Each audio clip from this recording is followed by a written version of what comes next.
This is Wild About Utah. We hear a lot these days how people spend too much time with their electronic devices. The internet is full of advice on how to get kids away from their screens to enjoy nature. And that's great. But for me, as someone who has always loved natural spaces, I'm finding that a screen can actually enhance my time outdoors. My phone is packed with apps that help me connect to nature. One lets me identify birds by their song. Another recognizes constellations in the night sky. I've got several plant identification apps.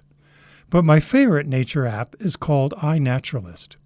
When I see a plant or animal in the wild, I can snap a photo, and the app's artificial intelligence will help me identify what species I'm seeing. Then I can upload the photo and its GPS coordinates so others can see what I found and where I found it. In doing this, I help scientists learn where species are found and how common they are. And if the AI turns out to be wrong, which does happen, experts who use the app can tell me what they think I really saw. I'm outdoors a lot, and I use iNaturalist a lot. It's almost an obsession. But this obsession helps me learn to see nature in new ways. Here's an example. Earlier this year, my wife and I were walking along a cattle trail near Canyonlands National Park. It was early May, and we were delighted to see wildflowers booming in the desert. And of course, I took photos as we went. At one point, I happened to see a bright yellow daisy-shaped flower with a red center. I knew it was a red dome blanket flower, closely related to the bright red and yellow Gaillardia plants that many Utahns grow in their water-wise gardens. But when I knelt to take a close-up photo, I saw something I hadn't noticed before. Feeding on nectar from some of the flowers were small, brightly colored moths. Their wings a deep red with white stripes and a pattern like a woven blanket. Their heads a vivid orange.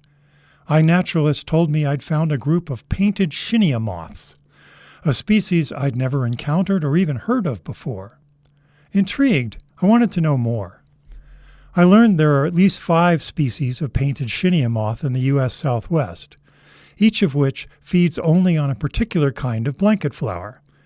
This sort of plant-insect specialization is common. It benefits the plants because as moths move from flower to flower, they carry pollen with them, and a specialist pollinator won't bring its pollen load to a species that can't use it. And it benefits the insects. As they adapt to the unique chemical and physical features of their host plants, they can gather and use food most efficiently. And, as I learned when I had to look closely to even see my painted Shinia moths, they can evolve to use camouflage to avoid predators. Of course, the downside to specialization is that if something bad happens to the host plant, it also endangers their insect specialist.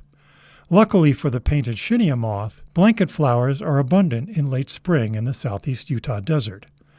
That's lucky for us humans too, as we enjoy the brilliant color they bring to Red Rock country. Even more so if we take time to kneel down, snap a photo, and examine them more closely.